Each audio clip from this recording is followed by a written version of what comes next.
estaba pensando, bueno, comentar, hablar sobre un tema y yo no sé si queréis y luego, pues, no sé si alguien quiere añadir algo, tiene alguna pregunta y quiere hacerla, pues va a ser en español, no va a haber traducción, ¿no? No, hoy no va a haber traducción. Vale, pues si quieres lo doy en francés, no hay problema. Como quieras. El viernes tenemos que hablar con los de Alemania. Pero en Alemania yo hablo en español y hay unos que traducen al alemán y otros al búlgaro, porque la mayoría de los que hay son búlgaros. Así que, oye, desde que hablas hasta que vuelves a hablar, se te ha olvidado de qué vas. Hasta que llega la palabra no vuelve vacía. Bueno,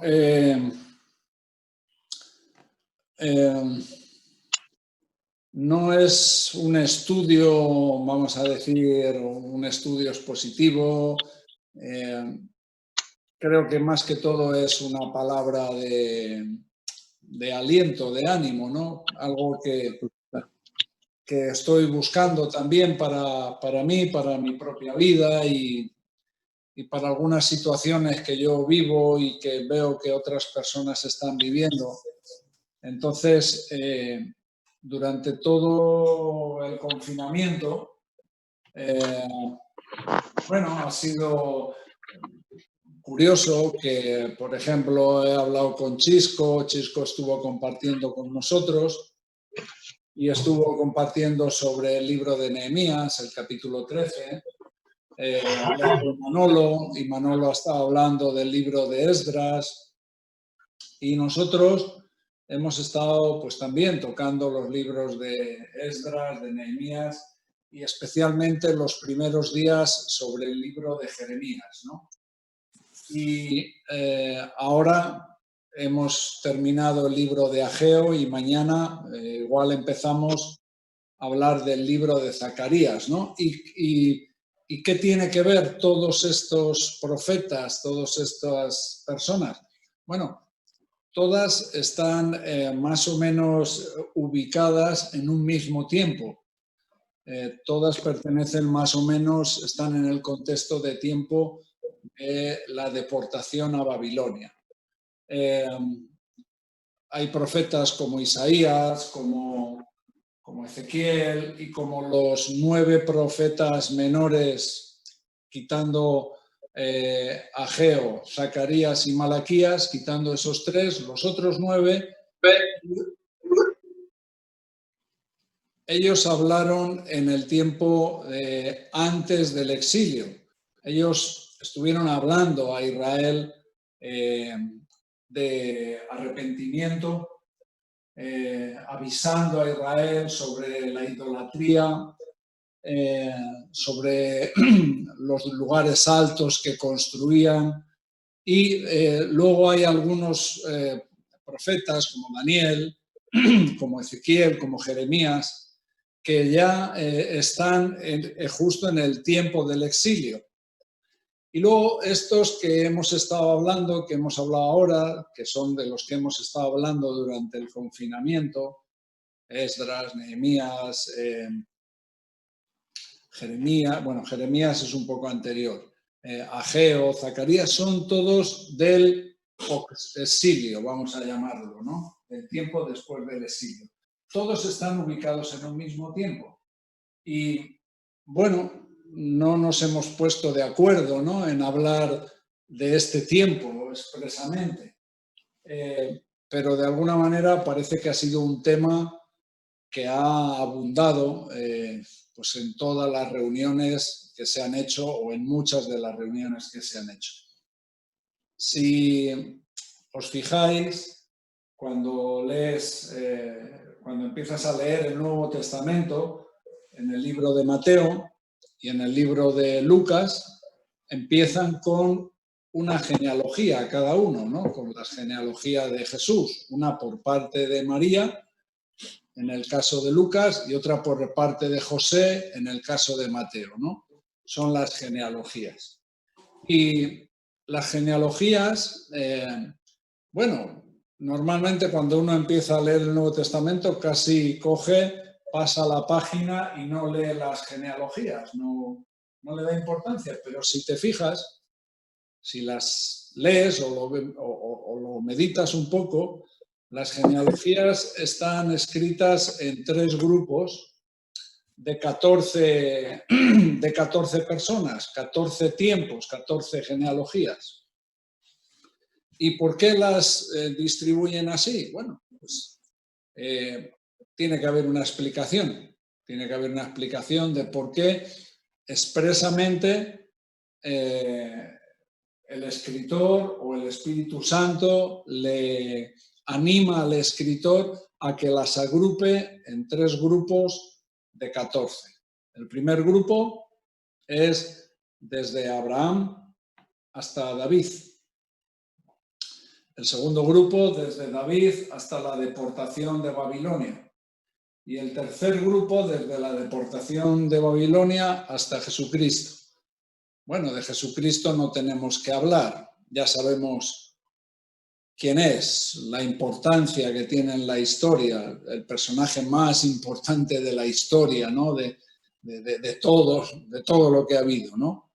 Cristo no tenemos que decir por qué es importante que se marca, porque todo tiene que ver con Cristo, ¿no?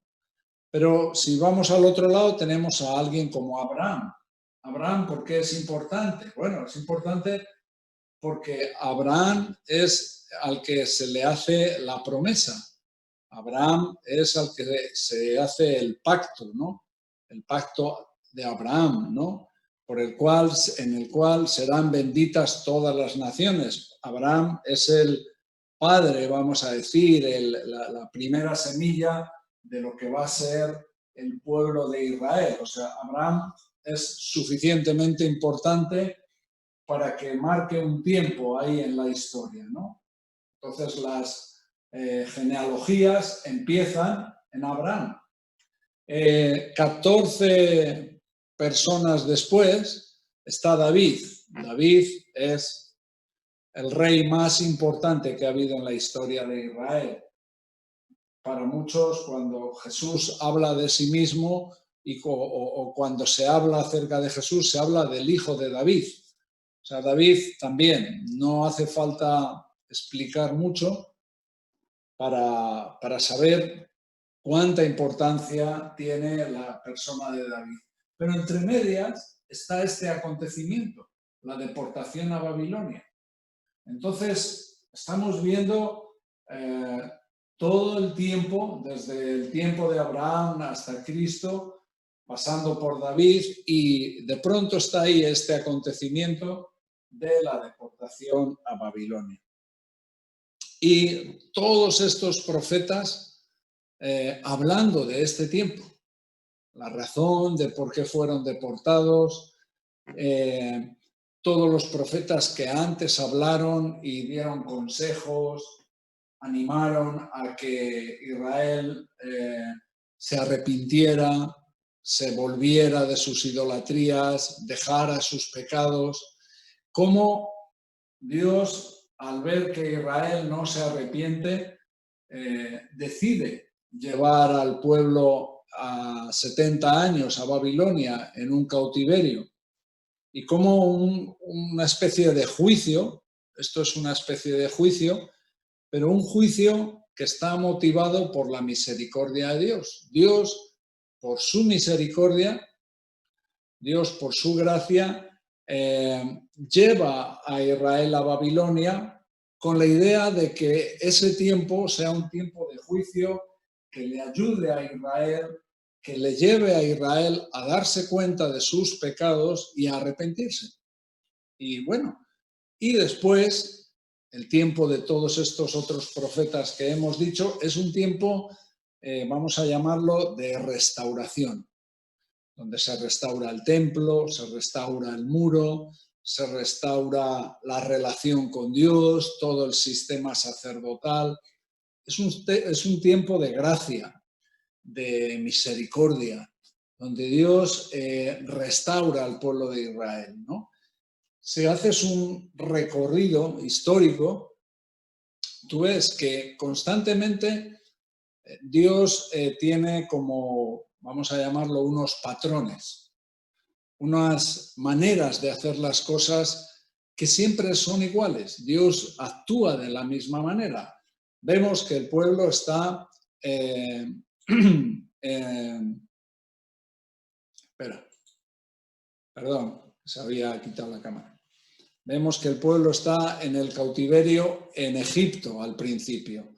¿Por qué Israel fue a Egipto? Bueno, Dios tuvo que tratar a Israel en Egipto, tuvo que disciplinar a Israel en Egipto, pues por muchas razones, por mucho también ya depravación que había habido, ¿no? Entonces lleva a Israel a Egipto. Pero Dios no se olvida de Israel. No se olvida y deja a Israel en Egipto. Pasan 400 años, eso sí. Dios se tomó su tiempo, pero al final manda a Moisés con una capacitación especial para que Moisés sea la persona que saque a Israel de Egipto. Entonces Dios usa a un hombre, usa a Moisés para sacar a Israel de Egipto. Moisés aquí actúa como un tipo de Cristo, ¿no? Como un hombre que tiene una palabra, que tiene poder para poder sacar a Israel de Egipto. Sale Israel de Egipto y le lleva a la tierra prometida. O sea, vuelve a llevar a Israel. Dios no restaura a Israel en Egipto, le restaura en su propia tierra. En la deportación a Babilonia pasa lo mismo. Dios habla, Dios juzga a Israel, le lleva a Babilonia, pero Dios no restaura a Israel en Babilonia. Le lleva otra vez a su tierra, a Israel, a Jerusalén, restaura el templo, restaura todo y allí restaura a su pueblo, en su tierra. Y ahora, en este momento, ¿en qué punto estamos? Bueno, Israel ha estado más de 1900 años en una diáspora, en una disperso por todas las naciones, ¿no? Desde el año 70, que los romanos invadieron y sofocaron una rebelión que hubo contra el emperador Adriano, sofocan una rebelión y destruyen el templo, destruyen todo Jerusalén y hay una dispersión de Israel. Israel está disperso por las naciones. ¿Hasta cuándo?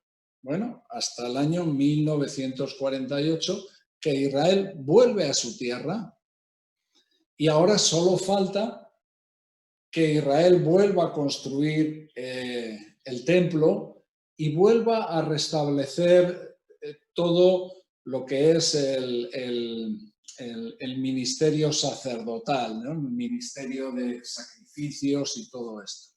Así que vemos que Dios tiene un patrón. Dios actúa siempre de la misma manera. La Biblia nos enseña que Dios no hay mutación de cambio, no cambia su manera de proceder. Dios restaura, o sea, Dios no se olvida de su pueblo, Dios habla a su pueblo, Dios tiene misericordia de su pueblo, Dios juzga a su pueblo y le juzga con un corazón misericordioso y Dios vuelve a llevar a su pueblo a su tierra y le restaura en su propia tierra. Y esto es un principio que tiene que ver con nosotros, ¿no? Vamos a leer un versículo en Juan, capítulo 1, versículo 14. Voy a poner un poco de agua.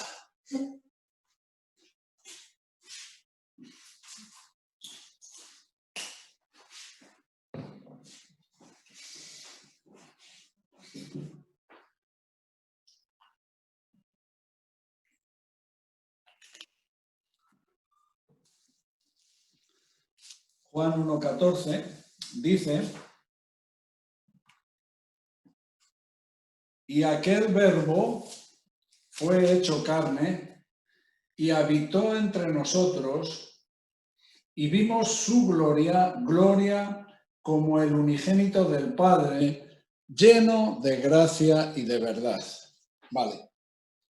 Aquí nos habla del verbo y este verbo todos sabemos que está hablando de Cristo.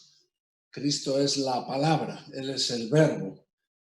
Nada tiene sentido si no está el verbo, ¿no? Es el que da sentido a todo, ¿no? Pero aquí hay una palabra que dice que aquel verbo, aquella palabra, habitó entre nosotros, ¿no?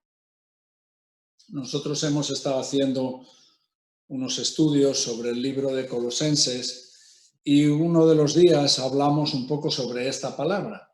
¿Qué significa esta palabra? ¿Cuál es el original de esta palabra habitar entre nosotros? Porque vemos habitar entre nosotros y simplemente pues es como, bueno, como que estuvo entre nosotros, pero es mucho más que eso. La palabra original para esta palabra es tabernaculizó. Él tabernaculizó entre nosotros, ¿no? ¿Qué significa tabernaculizó? Bueno, para saber qué sentido tiene este versículo, qué significa que Él estuvo entre nosotros tabernaculizado, hay que ver pues el papel que juega el tabernáculo, ¿no? Y bueno, pues el tabernáculo tiene un significado también. Antes hemos hablado así en líneas generales de cómo Dios actúa, cómo Dios tiene esos patrones, cómo Dios rescata a su pueblo de la esclavitud, le lleva a su tierra y en su tierra lo restaura, ¿no? Vuelve a hacer ese proceso de restauración con él, se reconstruye el templo, ¿no? Pero, claro, aquí hay un tiempo ahí entre medias. Por ejemplo, después de que salieron de Egipto, tardaron 40 años en llegar a la tierra prometida. No fue de un día para otro.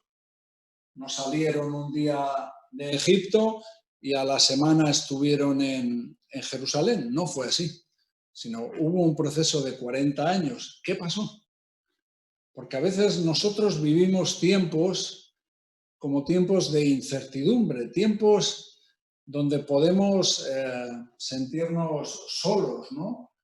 Vale, parece que Dios nos está sacando de una mala situación, de un tiempo difícil, de una esclavitud, pero si te das cuenta, ellos tuvieron en ese tiempo en el desierto unos problemas, tuvieron dificultades, hasta el punto de que hubo momentos que quisieron volver atrás, que pensaban que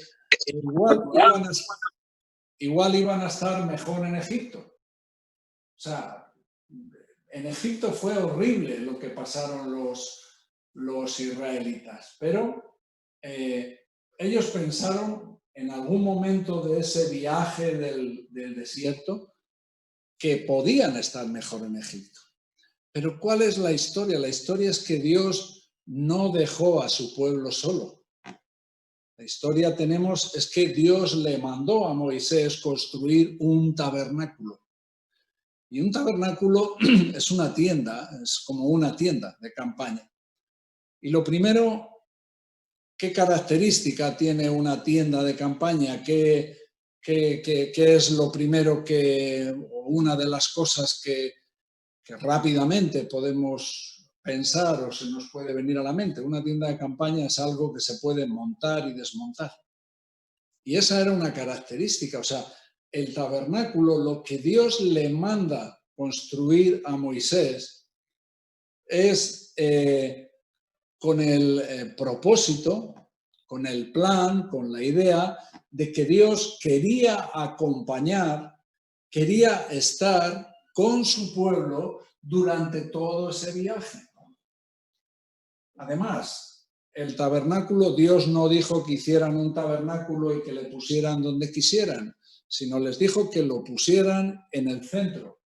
O sea, la idea del tabernáculo era que la presencia de Dios estuviera en medio de su pueblo. ¿Y esto qué aprendemos a nosotros? Bueno, en cualquier momento, en cualquier circunstancia de la vida, nuestra vida a veces la podemos representar, la podemos ver como un viaje. Es como un viaje, como un largo viaje, ¿no?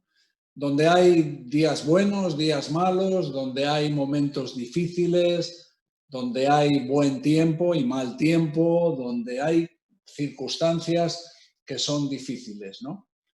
Pero una de las cosas que tenemos que saber y creer y tener como una certeza, una confianza en ello, es que Dios siempre nos quiere acompañar en ese viaje. Por eso esta palabra es importante. Dios no solamente habitó entre nosotros. Aquel verbo, Cristo, no solamente habitó, sino tabernaculizó, estuvo presente en medio de nuestras vidas a lo largo de cada día de nuestras vidas. Y esto me ayuda, ¿no? Me da esos días en los que no sientes nada, esos días en los que piensas que bueno, que de alguna manera parece que Dios se ha alejado de tu vida. Sabes que no, porque la palabra te lo garantiza. El pueblo de Israel es el ejemplo perfecto. No estuvieron bien, hubo circunstancias, pero a pesar de todo, Dios estaba en medio de su pueblo cada día de su vida. ¿Y de qué manera? Pues Dios no tuvo momentos en los que se presentó, ¿no? Que a veces es también la idea que nosotros tenemos. Vemos a Dios como alguien que en algún momento dado se puede manifestar a nuestra vida, ¿no? Y con eso nos conformamos. No. El propósito de Dios era de hacer su habitación, su morada, de hacer, de tabernaculizar, de estar de manera presente en medio de su pueblo cada día. Así que eso es algo que tenemos que tener claro, ¿no? Y otra cosa que aprendemos también el tabernáculo tiene mucho simbolismo, ¿no? Igual que el templo. Y cada parte del tabernáculo pues nos enseña cosas acerca de Cristo, ¿no? Ahora no nos meteremos, pero por ejemplo diremos una cosa. El tabernáculo estaba forrado, tapado por capas de pieles de animales, pero por capas muy gruesas. O sea, no tenía una tela fina, sino capas muy gruesas. ¿Cuál era la idea? Bueno, lo que estaba dentro, lo que guardaba el tabernáculo era la habitación, vamos a decir, de la presencia de Dios. Y Dios nunca dejó de ser Dios al 100%. Al 100%. Entonces el tabernáculo tenía que estar hecho de tal manera que la pura presencia de Dios pudiera habitar en medio de su pueblo, siendo Dios al 100%, pero sin, vamos a decir, deslumbrar o sin, dejar que el pueblo pudiera estar abrumado, ¿no? Por esa presencia impresionante de Dios, ¿no? Así que, bueno, ahí podemos ver muchas cosas, pero esto también forma parte de esa bondad de Dios, ¿no? Cómo Dios actúa. Dios no nos deja solos. Dios nos acompaña cada día de nuestra vida. Dios ha decidido que quiere estar en medio de su pueblo. ¿Y de qué manera? No manifestándose o con meras apariciones o con, muestras, dándonos alguna pequeña muestra de que Dios está ahí. No, Dios se involucra con su presencia, con su plenitud en medio de su pueblo. Y esto es algo impresionante, Porque mira quién era Israel. Israel no fue un pueblo devoto, firme, fiel, cada día de su vida. Israel tuvo sus altos, sus bajos, sus momentos difíciles, pero aún así Dios permaneció al lado de Israel. Dios nunca se olvidó de su pueblo. Lo vemos en ese panorama que hemos dibujado al principio. 400 años en Egipto, Dios no se olvidó de su pueblo. Le sacó de Egipto, hizo ese viaje y le restauró en su tierra. La tierra es algo que pertenece también al pacto, ¿no?, que Dios hace con Abraham. Y por eso hoy Israel está en su tierra. Por eso hay a veces tantas críticas hacia el pueblo de Israel, pero el pueblo de Israel está en su tierra porque Dios prometió que iba a estar en su pueblo, en su tierra.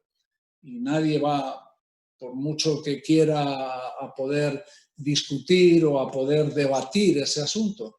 Están allí porque Dios quiso. Ellos podrán ser injustos, podrán hacer, no todas las cosas las harán bien, pero la razón de por qué están allí es porque es una promesa de Dios, que iban a estar en su tierra y que Dios les iba a restaurar en su tierra. Por eso es muy importante las profecías que vemos en Ezequiel de los huesos secos, donde Dios va a hacer una obra completa en Israel, ¿no?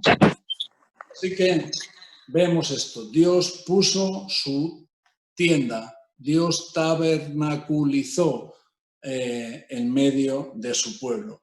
Y ahí, como dice aquí, vimos su gloria, gloria como el unigénito del Padre, lleno de gracia y de verdad. Y ahora, si queréis, vamos a ir al primer capítulo de la Biblia, a Génesis, capítulo 1.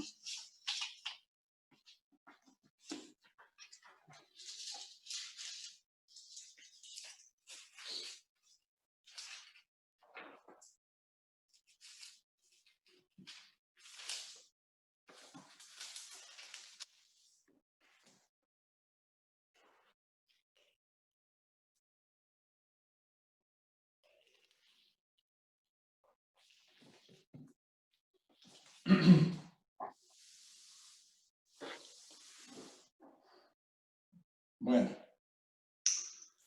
en el principio creó Dios los cielos y la tierra. Esto es Génesis capítulo 1, versículo 1. En el principio creó Dios los cielos y la tierra. Y la tierra estaba desordenada y vacía, y las tinieblas estaban sobre la faz del abismo, y el Espíritu de Dios se movía sobre la faz de las aguas. Hay una corriente de pensamiento que habla de una doctrina, de una grieta, la doctrina de la grieta, de como una especie de espacio de tiempo que hay entre estos dos versículos. Entre el versículo 1, que dicen que en el principio creó Dios los cielos y la tierra y supuestamente lo hizo todo bien y perfecto, y el segundo versículo que nos habla de que la tierra estaba desordenada y vacía y que, con tanto aparato, que la tierra estaba desordenada y vacía y las tinieblas estaban sobre la faz del abismo y el Espíritu de Dios se movía sobre la faz de las aguas. Algunos piensan que Dios en el primer versículo lo hizo todo perfecto y que en el espacio de tiempo que hubo entre estos dos versículos fue el tiempo donde el diablo vino a la tierra y por eso la tierra estaba desordenada y vacía. Bueno, y que por esa razón ya entró el pecado en el mundo, pero todos sabemos que es un tiempo después cuando nos habla de Adán y nos cuenta la historia, la propia palabra, de que por un hombre entró el pecado en el mundo. Bueno, no me voy a meter con esta doctrina ni vamos a decir nada, pero bueno, hay gente que se mete mucho en estas cosas, ¿no? Pero sí hay algo que nos dice aquí.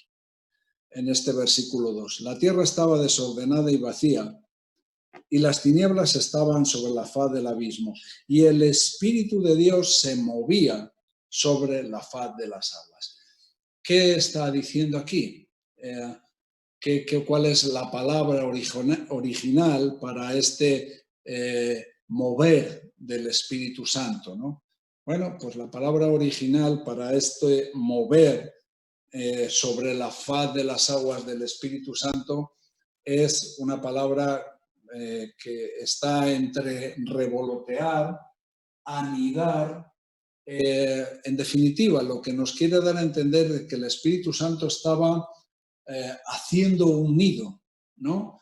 Estaba procreando, estaba haciendo, involucrado emocionalmente, o sea, no solamente estaba de una manera fría, de una manera distante, de una manera autoritaria, dirigiendo los pasos de cómo se tenía que hacer la creación, sino que el Espíritu de Dios, o sea, Dios mismo estaba involucrado emocionalmente, directamente en la creación.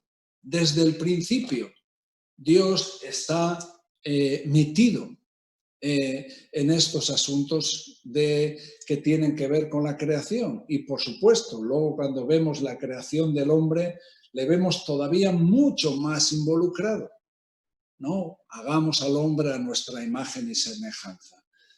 Podríamos irnos al tiempo de antes de la creación, al tiempo donde no existía nada, donde estaba la Trinidad, Padre, Hijo y Espíritu Santo, y de algo que ocurre ahí que según los reformados lo llaman el pacto de la redención, ¿no? Donde el Padre, el Hijo y el Espíritu Santo pactan cuál es el papel en cuanto a la redención del hombre. O sea, vemos que los asuntos de nuestra vida y los asuntos que tienen que ver con nuestra redención, con nuestra reconciliación con Dios, los asuntos que tienen que ver con cómo Dios restaura nuestras vidas, no son asuntos que se arreglan, o sea, que se tomaron decisiones precipitadas, ¿no? Es decir, el hombre ha metido la pata, ha pecado, vamos a solucionar esto, ¿no? Y venga, pues que tiene que venir Cristo a morir por nosotros como una solución de última hora. No, todo esto son asuntos que están desde antes de la fundación del mundo, ya estaban siendo tratados. Vemos que al principio de la creación el Espíritu de Dios estaba involucrado de una manera como una ave, como un pájaro que está emocionalmente involucrado en construir su nido, va a procrear ahí, va a poner sus huevos allí, va a anidar allí. Entonces, no es un acto frío y reflejo, sino que se involucran emocionalmente porque van a proteger con su vida esas criaturas. Les van a cuidar, van a darles de comer, van a hacer... El otro día salía un reportaje de los albatros, de estos pájaros que son muy grandes, más grandes que las gaviotas, que son muy típicos de Sudamérica, ¿no? Y mientras la madre se queda cuidando los huevos, el padre puede hacer viajes de miles de kilómetros buscando comida. Bueno, nosotros a veces cuando nos toca ir al supermercado que nos manda o que nos dice nuestra mujer, oye, a ver si puedes, protestamos un poco. Imagínate si tuviéramos que hacer miles de kilómetros para traer algo de comida para los polluelos. Pero esto se debe a que están involucrados emocionalmente al punto de darlo todo, ¿no? Sí, pero esa es... algunos lo llaman como la maternidad de Dios, ¿no? Como una... y esto lo digo con un poquito de cuidado, porque también hay gente que se equivoca con estas cosas. Pero bueno, el corazón de Dios, ¿no? Que actúa también, en cierta manera, como lo haría una madre por su hijo, ¿no? Bueno, haciendo lo que fuera. Y también un padre, se supone, ¿no? Pero bueno, así que vemos a Dios íntimamente relacionado con su creación, ¿no? Hay un versículo, un salmo, el Salmo 104.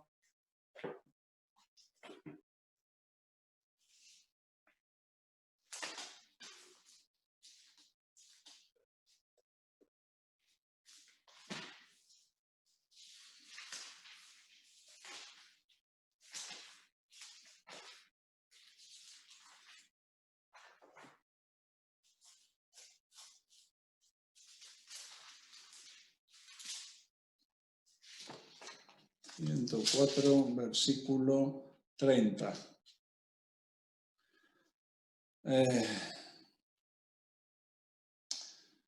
Envías tu espíritu, son creados, y renuevas la faz de la tierra, ¿no? Bueno, aquí tendríamos que leer mucho más todo el contexto de todo este Salmo 104, pero aquí vemos cómo es Dios el que está involucrado en su creación, en el medio de su creación.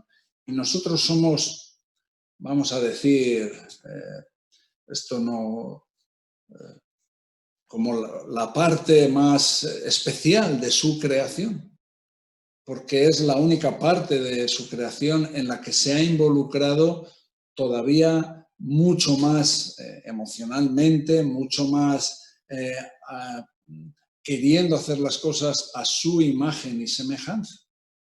Entonces, aquí tenemos algo que tiene que ver con la bondad de Dios. Dios es bueno. Dios está manifestando su bondad. Dios es justo también. Dios en sus atributos no deja de ser ninguno de sus atributos al mismo tiempo, pero Dios manifiesta su bondad. Me gusta que la raíz anglosajona de la palabra Dios, que es Gad, viene del good, del bueno, ¿no? O sea, Dios, si hay un significado especial que tiene el nombre de Dios en inglés, tiene que ver con la palabra que es bueno, ¿no? Así que, y además, o sea, su bondad es algo que le caracteriza, ¿no? Es la esencia de su naturaleza divina, ¿no? Como dicen muchos de los teólogos, ¿no? Así que Dios es bueno, pero Dios es bueno y manifiesta su bondad especialmente con su creación. Dios es bueno y manifiesta su bondad especialmente con nosotros. O sea, está involucrado con nuestra redención, con nuestra restauración, con nuestra reconciliación. Dios no nos dejó como a Israel no le dejó en Egipto. Dios no nos ha dejado como no dejó a Israel en Babilonia, sino que tanto de Egipto como de Babilonia les sacó y les llevó otra vez a su tierra y les restauró. Como en 1948 les sacó de las naciones del mundo y les llevó a su tierra y les está restaurando, y veremos una restauración mayor, ¿no? En el tiempo veremos esa reconstrucción otra vez del tercer templo y veremos cómo Dios hace una obra completa, como cuando Ezequiel nos habla de la profecía de los huesos secos, que esos huesos secos empiezan a juntar, empiezan a crecer los tendones, empieza a formarse la carne, la piel, pero al final de todo Dios pone su espíritu en esa creación, ¿no? Y eso es lo que Dios ha hecho con su pueblo. ¿Y por qué es importante ver cómo Dios obra con su pueblo? Porque esa es la garantía de cómo Dios va a obrar con nosotros. Cuando yo veo cómo Dios obra con su pueblo, es una garantía para mí. A mí me da una tranquilidad de ver cómo Dios va a tratarme a mí. Porque si no lo hace con su pueblo, ¿qué garantía tengo de que lo va a hacer conmigo? Pero Dios es bueno y ha manifestado su bondad especialmente con su pueblo. Pero si lo ha hecho con su pueblo, especialmente también lo va a hacer con nosotros, lo va a hacer con la iglesia.